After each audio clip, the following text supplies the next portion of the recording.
Ao vivo, sempre no primeiro segmento do nosso programa. Bom dia, Silmar César Miller. Bom dia, Otávio. Bom dia a todos os nossos amigos do Terra Viva. Como é que estão preços hoje no mercado, as cotações, Silmar? Tavinho, hoje a maioria operando em altas expressivas aqui, alguns produtos, mercado se recuperando de algumas quedas nos últimos dias. Bolsa de Chicago com soja subindo 1,2% agora há pouco, milho 1 ponto percentual, trigo subiu bastante ontem, volta a subir novamente hoje, 1,2%. Na Bolsa de Nova York não é diferente, o algodão subindo bastante, 1,6%. Café 0,6%, açúcar bruto em Nova York também com alta, 1,5%. Suco de laranja é outro que sobe 1,4%. Então, basicamente, quase todos os produtos principais aqui da nossa cesta de acompanhamento, tudo subindo hoje. E o destaque do petróleo também. Petróleo voltando a subir hoje, tem subido bastante nos últimos dias, alta agora de 0,7%, superando os $88 o barril. O mercado se aproximando dos 90, Tavinho. $90 o barril? Que alta é essa, hein, Silmar? Agora, apesar da alta, e essa notícia, essa informação que eu passei antes aqui, quer dizer, com isso a gente vê que os preços dos combustíveis não baixarão, muito pelo contrário, continuarão a subir e se manterão no mínimo nesse patamar alto aí por muito tempo, quer dizer, influenciando diretamente em toda a economia, principalmente na produção agrícola, no transporte das mercadorias de um lado para o outro, na retirada da produção do campo, tudo isso tem influência direta. Agora, uma pergunta, essa informação que a gente deu, houve um crescimento a quantidade de barris de petróleo por dia deve aumentar ainda mais e já está aumentando. Isso é em função de uma retomada da economia por parte de uma acomodação da Covid-19 ou as outras energias alternativas que estão sendo já adotadas, sejam em quantidade 100% ou sejam em quantidade menor, percentuais, não estão adiantando nada? Por que o mundo continua querendo consumir tanto petróleo se nós temos tanta informação, tanta divulgação e tanto movimento pelas chamadas energias alternativas? Tavinho, isso vai demorar um pouquinho ainda. Por enquanto, o mundo é extremamente dependente de petróleo. E o que está acontecendo nesse momento é uma dificuldade de acompanhar uma retomada do consumo. A gente vê a notícia aqui, o consumo sendo retomado, perspectiva de um crescimento novo para esse ano. E a produção anda a passo de tartaruga. Tem um programa dos países da OPEP, Organização dos Países Exportadores de Petróleo, mais a Rússia, que não faz parte da OPEP, mas acompanha normalmente em termos de política de produção, os países da OPEP, tem um programa de aumento mensal de 400 mil barris. Mesmo sendo um aumento pequeno, ele não está sendo cumprido. As empresas, os países estão tendo dificuldades em manter esse ritmo de produção, de crescimento da produção a cada mês, 400 mil barris por mês. Por outro lado, tem um conjunto de fatores que está afetando bastante o preço do petróleo mais recentemente, Tavinho. Primeiro é a questão, além dessa questão aqui da dificuldade de acompanhamento da produção em relação à demanda. A demanda se recuperando pós-pandemia aqui em alguns países, China, por exemplo, puxando bastante o consumo, tem problemas novos surgindo no horizonte. Primeiro, essas tensões geopolíticas lá que estão envolvendo a Rússia e a Ucrânia. A Rússia é o segundo maior exportador mundial de petróleo, portanto, preocupações com relação ao impacto disso nas exportações da própria Rússia, as tensões lá na região do Mar Negro. Lembrando que o Cazaquistão, que também exporta pelo Mar Negro, também é um importante exportador de petróleo, portanto, tudo isso se junta a esse clima aqui de preocupações com relação ao abastecimento global. Por outro lado, tem fatores recentíssimos aqui, que são pontuais, que também fizeram com que os preços alcançassem esse patamar de $88, como é o caso de ontem e hoje. A explosão de um oleoduto entre o Iraque e a Turquia, que é importante. O Iraque exporta por porto da Turquia uma parte da sua produção de petróleo, é o porto de Ceyhan, na Turquia. Então está interrompido o fluxo. Isso está preocupando bastante, porque é um fluxo importante para os mercados internacionais, ou seja, a exportação do Irã via portos da Turquia. Houve uma explosão, não se sabe a causa ainda, o fato é que está interrompido o fornecimento. E, por outro lado, agora também outro fator recente é um ataque daquele movimento separatista lá do Iêmen, o movimento Houthi, que atacou o Abu Dhabi, a cidade lá do Emirados Árabes Unidos, que é o terceiro maior exportador dos países da OPEP. Então, é um conjunto de fatores, uma salada, está vindo, tudo isso afetando a preocupação com o abastecimento de petróleo. E a consequência, claro, é o preço subindo, e já tem gente que fala que pode chegar aos $100 a esse ano. separatista e terrorista do Iêmen aí, que atacou Abu Dhabi, a capital dos Emirados Árabes Unidos, pode nos levar a um raciocínio não conclusivo, claro, porque depende ainda de perícia, de que a explosão desse oleoduto pode ter sido, sim, um atentado terrorista, colaborando ainda mais aí para aumentar a instabilidade da economia mundial, disparando, como você bem explicou, o preço do petróleo, além de outros fatores.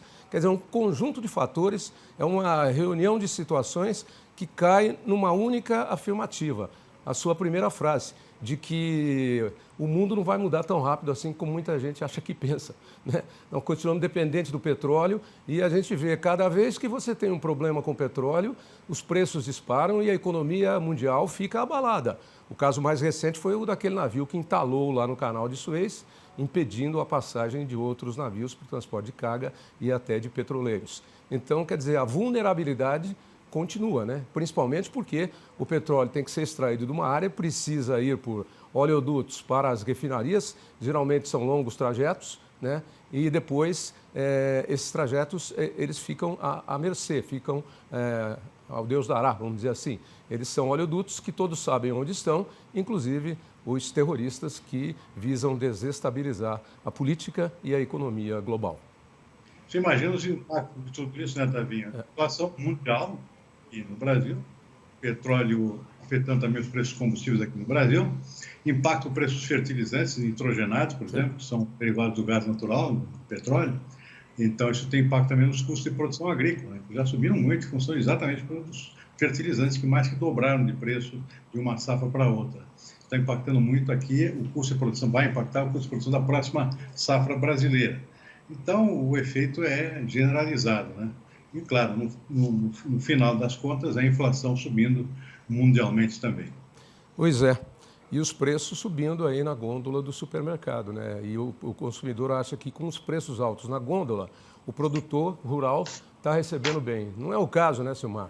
A gente sabe que os produtores de suínos estão pagando aí a arroba do boi, mais ou menos empata com os custos, mas ela está alta para o consumidor no final. Café com preços altos, sucos de laranja que custavam R$4, R$5, hoje estão custando R$10, R$12 na gôndola do supermercado e por aí vai, né? Eu estou prevendo um ano de 2022, aí, uns próximos anos aí, como você mesmo diz de vez em quando aqui com a gente, bastante complicados e não com solução tão simples, né, Silmar?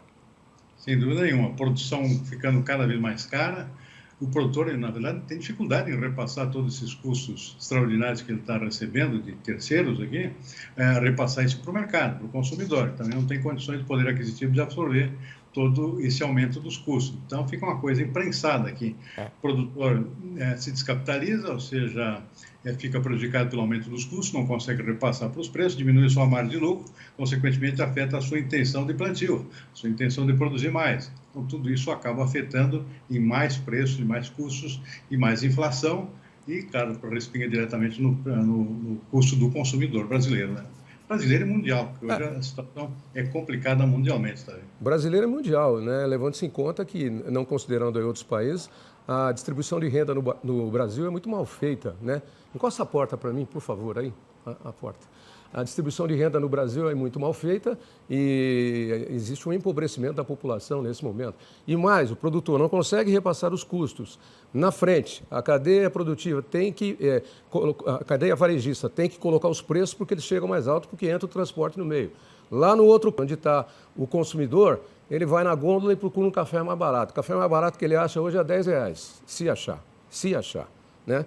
Aí, o dono do restaurante está pagando a carne cara, o frango caro, o suíno caro, o peixe caro, não pode repassar. Eu já ouvi isso de vários donos de restaurante. Às vezes mudam um produto, um tipo de carne que tinha, um tipo de prato, tira ou substitui por outra, mas o consumidor está acostumado a ir lá e comer um filé à parmegiana, é um filé. Não adianta botar outra carne que não vai passar, né? Então, aí começa uma série de problemas e um efeito em cascata, chamado efeito dominó, né? Você bate num, vai caindo. Imagina o dono de um restaurante que já está aí sendo bastante prejudicado pela baixa frequência por conta da Covid, né? Também. Ainda tem que enfrentar esses custos mais altos. Como é que ele consegue realmente repassar isso aí? Não tem condições, né? É realmente imprensado. Eu acho que está todo mundo imprensado mesmo. Então, sabe esses filmes de capa e espada, quando trancam um sujeito numa caixa e lá dentro soltam uma cobra gigante e ele não tem para onde correr ou para onde fugir, a não ser lutar com a cobra, está mais ou menos assim o negócio. Silmar, uma boa notícia aqui, a gente comentou outro dia, e rapidamente, só para não estourar muito tempo ali da Aline, é que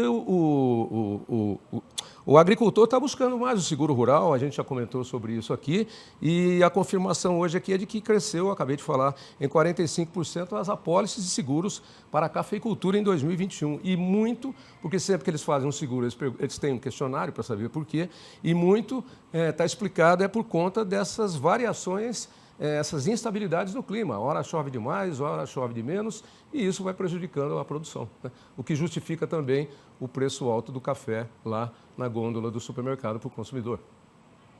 A procura por seguro cresceu bastante no Brasil de 1 ano, 2 anos para cá. O produtor preocupado exatamente com essa sucessão de eventos climáticos desfavoráveis tem procurado mais o seguro. Eu diria que o acesso ainda ao seguro aqui no Brasil é muito baixo comparado com outros países importantes, como é o caso dos nossos concorrentes, Estados Unidos, principalmente, que tem uma cobertura, que o produtor tem a cultura da cobertura de seguro em 80%, 90% praticamente das suas necessidades. Aqui no Brasil está muito baixo ainda. Está crescendo por conta dos sustos que o produtor tem levado, mas está muito baixo ainda. Por quê? Porque o seguro ainda é caro. E exatamente é caro porque a adesão é pequena, ou seja, tem poucos participantes, consequentemente, as seguradoras também têm dificuldade em baixar os seus custos.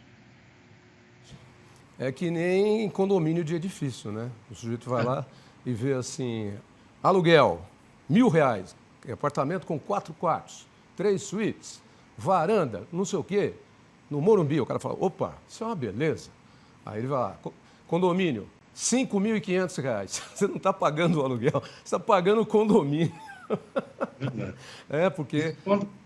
Isso quando não tem inadimplência, né? Como normalmente acontece. Tem os 2 ou 3 lá que não pagam a conta, os outros... É mais, né? A conta sobra para os outros. Silmar, um abraço, boa quarta e até amanhã.